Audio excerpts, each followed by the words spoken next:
dreaming of lions. You've landed almost whole.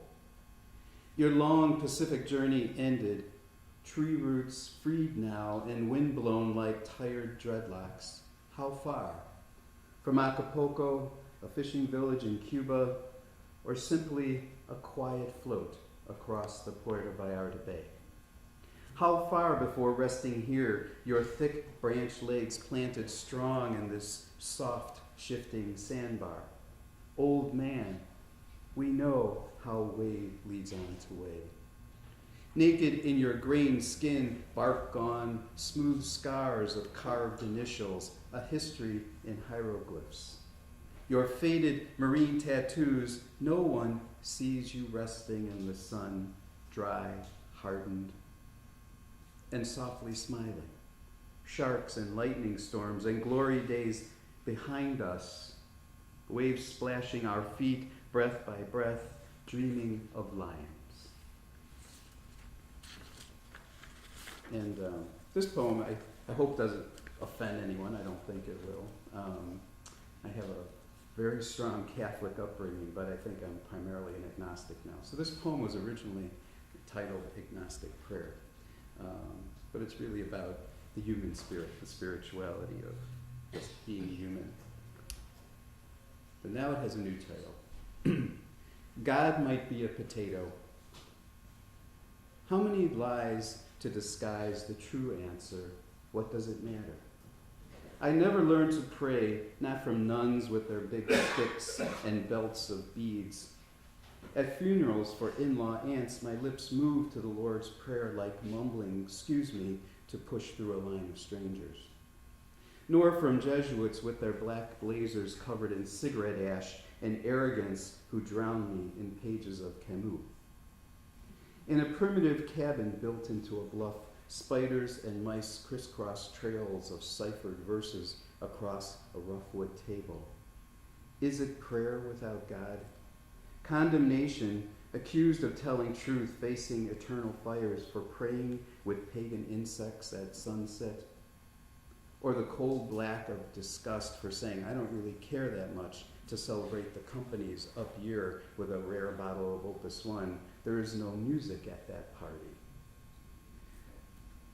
Fire me or send me to the guillotine. I don't care, really. God might be a potato. Eat them, baked or raw. What does it matter?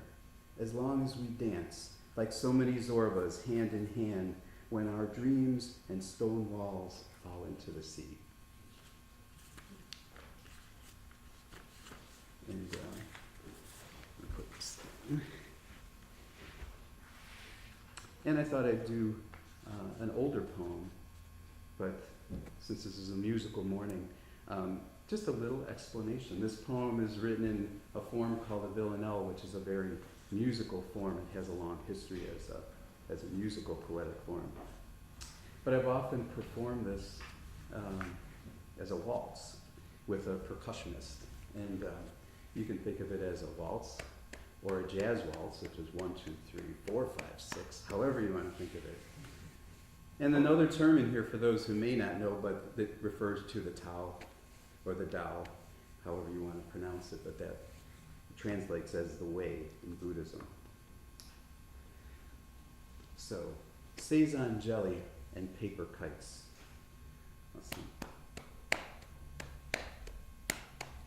In our Seitan season, when reason was treason, blue was the color for days and nights, jelly on crackers, the Tao of our Zen. The then of amen, again and again, undulating shadows, red lava light, that was the season when reason was treason. Sunshine like thunder begun and undone, purple and yellow, crepe paper kites, jelly on crackers, the Tao of our Zen. You were the one, the one, the one to bless the black cat with child's sight, a Seitan season when reason was treason. Painted poems with naked pen to remember black coffee mornings and nights, jelly on crackers, the Tao of our Zen. And now our cold toes touch almost like then when we danced in crackling firelight. That was our season when reason was treason, jelly on crackers, the Tao of our Zen.